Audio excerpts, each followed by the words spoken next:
अस्सलाम वालेकुम guys, welcome to my another vlog. तो कैसे हैं आप सब? तो जी यहाँ पर आपको मैं शूज़ साफ़ करती नजर आऊँगी। अच्छा, ये जो वाइट शूज़ होते हैं ना, ये बहुत जल्दी गंदे हो जाते हैं। मैं रोज़ इनको यूनिवर्सिटी से आके साफ़ करती हूँ। तो मैं ना वो वाइप्स जो है ना, बेबी वाइप्स, उनके साथ ना ये शूज़ साफ़ कर लेती हूँ। तो इनसे बहुत अच्छे साफ़ होते हैं, मतलब फ़ौरन ही जो डस्ट होती है वो वाइप्स पे आ जाती है और जो ज़्यादा निशान नहीं पड़ते ना शूज़ के ऊपर। वरना वाइट शूज़ तो मिनटों में गंदे हो जाते हैं, पता भी नहीं चलता। और हमारी यूनिवर्सिटी में तो मिट्टी मिट्टी है कि जिधर जाओ मिट्टी तो ज़रूरी है ना। तो बस फिर बड़ा एहतियात से चलना पड़ता है कि हमारे जो है ना शूज़ कपड़े सब कुछ गंदे ना हो जाएं।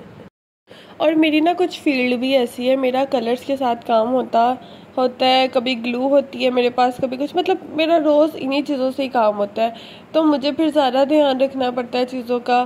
बाकी ये है कि मेरी काफ़ी जो है कपड़े भी ख़राब हुए हैं। एक्रेलिक पेंट जब कपड़ों पे लगता है तो वो कभी भी नहीं उतरता है ना। तो उससे मेरी काफ़ी ज़्यादा शर्ट्स भी ख़राब हुई हैं, एक दो जीन्स भी मेरी उन्हीं कलर की वजह से ख़राब हुई हैं। काम करते वक्त ध्यान ही नहीं रहता इन चीज़ों में, तो फिर बस ख़राब हो जाते हैं। और ऐसे ही है मेरी, मतलब फ़ैशन डिज़ाइनिंग की फ़ील्ड इजी भी नहीं है, मुश्किल भी नहीं है। काफ़ी लोग के डीएम आते हैं मुझे कि फ़ैशन डिज़ाइनिंग फ़ील्ड कैसी है। तो मैं उनको यही कहूँगी कि फ़ैशन डिज़ाइनिंग फ़ील्ड आसान नहीं है, बहुत मुश्किल है। तो जी नेक्स्ट है, ये सुबह का टाइम, यहाँ पे मम्मा ने सैंडविच बना दिए थे, वो एक खाया, बाकी सिस्टर वगैरह सब ने खाया। तो यहाँ पर ये मैम हमें क्लास में ना सीनियर्स की असाइनमेंट दिखाई थी, क्योंकि हमने अब इससे मिलती जुलती असाइनमेंट बनानी थी। तो यहाँ पर मैंने थोड़ी सी वीडियो रिकॉर्ड कर ली। तो इतने ज़बरदस्त फ्रूट्स बनाए हुए थे बीड्स की मदद से, बहुत ज़्यादा अच्छे लग रहे थे। अब हमारी बारी है, हम देखो कैसा काम करते हैं।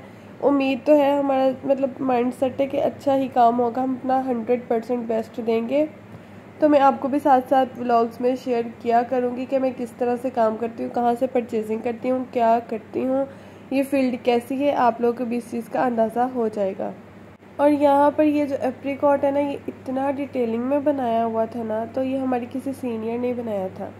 तो यहाँ पर हम लेक्चर्स और क्लासेस लेकर फ्री होकर खाने पीने के लिए आ गए। यूनिवर्सिटी में कुछ अच्छा मिलता ही नहीं है, मतलब अच्छा मिलता है लेकिन शायद हमें अच्छा नहीं लगता, पता नहीं। अभी के वहाँ पे स्टूडेंट्स लेके खाते, लेकिन हमें वो चीज़ नहीं पसंद आती ना। वो अगर समोसे हैं तो वो बहुत ज़्यादा ऑयली होंगे, अगर शवारमा और बर्गर वगैरह तो वो भी नहीं, मुझे मतलब ठीक नहीं लगता। तो फिर ये सामने आ जाते हैं हम लोग कैफ़े में, तो यहाँ पर अपनी मर्ज़ी से कुछ ना कुछ खा लेते हैं। मैंने शवारमा ऑर्डर कर लिया था क्योंकि मुझे कुछ ज़्यादा भूख नहीं थी, हल्की फुल्की भूख थी, बाकी घर जाके खा लेना होता है। तो यहाँ पर जी हम लोग फिर बैठे रहे घंटा, तो हम बस यहाँ पे फ्री बैठे रहे ना, क्योंकि यूनिवर्सिटी में कहाँ बंदा जाए। बस क्लासेस में ये है कि वो लैब्स बंद कर देते हैं। अच्छा, घर आने के बाद जी यहाँ पर मैं बाज़ार चली गई। बाज़ार में क्यों गई? बाज़ार इसलिए गई क्योंकि जी मुझे मटेरियल बाय करना था अपनी नेक्स्ट असाइनमेंट के लिए।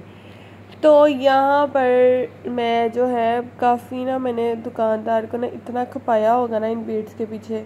इतनी बड़ी दुकान है बीड्स की, और मतलब मुझे जिस टाइप की चाहिए थी उस टाइप की उस बेचारे ने मुझे ढूंढ ढूंढ के दी। मैं जिस दुकान पे जाती हूँ ना, अगले इंसान को खपा देती हूँ। मतलब मेरी असाइनमेंट इस तरह की होती है कि मेरे कलर्स इतने डिफ़िकल्ट होते हैं कि वो मिलती नहीं है चीज़ें। तो उसके बाद यहाँ पर बर्गर वापसी पे लेके जाने थे घर, तो यहाँ पर पिज़्ज़ा बर्गर लेने आ गई मैं मम्मा के साथ। और यहाँ पर रात के टाइम भाई ने बोला कि मुझे ये खाने हैं, तो ये मैं न्यू लेके आई थी कैनॉट के जो हैं 2x स्पाइसी नूडल्स। वैसे तो कोरियन जो रामेन नूडल्स हैं उसका तो मुकाबला नहीं है कहीं भी, लेकिन फिर मैंने सोचा ये वाला भी ट्राई करके देख लेते हैं। लेकिन क्या था कि भाई ने इतने स्पाइसी तो नहीं थे खाने, लेकिन मैंने एक बार ये बना लिया कि एक मैंने अपने लिए रख लिया ना एक बार, क्योंकि लाई तो मैं अपने लिए ही थी। खैर, अच्छा यहाँ पर मैं बहुत कम स्पाइसेस ऐड कर रही हूँ कि भाई भी इतनी स्पाइसी चीज़ें नहीं खाता, खाती मैं भी नहीं हूँ स्पाइसी चीज़ें, क्योंकि मेरे आंखों में आंसू आ जाते हैं जैसे किसी ने खूब पिटाई लगाई हो। खैर, अच्छा यहाँ पर मैंने नूडल्स वगैरह तो बना दिए थे भाई को।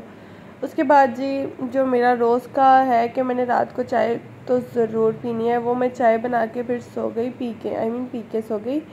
उसके बाद यहाँ पर नेक्स्ट डे सुबह के टाइम मैं अपने लिए नाश्ता बना रही थी। आपकी बहन को खाने पीने के अलावा और कोई काम नहीं है, इसलिए देख के परेशान नहीं हो जाना कि जब देखो इसके ब्लॉग में ये कुछ ना कुछ खाती रहती है, तो मुझे और कोई काम ही नहीं है तीसरा। अच्छा, यहाँ पर मैं चाय बना लूँगी। चाय के साथ ही मैं यहाँ पर नूडल्स भी रख दूँगी। अब आप लोगों के सुबह टाइम नूडल कौन खाता है? वो मैं खाती हूँ सुबह टाइम नूडल्स। ज़्यादा मुझे पसंद नहीं, लेकिन ये कि मैं इस टाइम कुछ खाने को दिल नहीं था कर रहा। सुबह के टाइम वैसे जब उठो ना, इंसान नखरे ही करता है कि अच्छा ये खाता है, ये खाती हूँ, ये मतलब 100 तरह के इंसान के ज़हन में आइडियाज़ आ रहे होते हैं। अच्छा मैंने ये नहीं खाना, ये खाऊंगी, ये नहीं, तो फिर मैंने नूडल्स ही बना लिए ना अपने लिए। अच्छा, अब यहाँ पर ज़्यादा टाइम नहीं लगाऊंगी, यहाँ पर जल्दी जल्दी से आपकी बहन बना लेकिन नाश्ता अपने लिए। तो मेरा भाई ना यहाँ पर मुझे आके देख रहा था, ये नूडल्स खा रही है, इस टाइम खा रही है, पागल हुई हुई है। तो खैर यहाँ पर जी आपकी बहन ने कर लिया है नाश्ता तैयार, और हमेशा की तरह वो मेडिसिन खाना भूल गई। गला मेरा इतना ज़्यादा स्वेल हुआ हुआ है ना, अगर घर में किसी को पता चल जाए ना कि मैंने मेडिसिन नहीं खाई तो मेरी अच्छी खासी हो जानी। गाइस, ये था मेरा आज का व्लॉग। होप सो कि आपको पसंद आया होगा। तो मेरे चैनल को लाइक कर दे, सब्सक्राइब कर दे एंड शेयर कर दे। Thanks for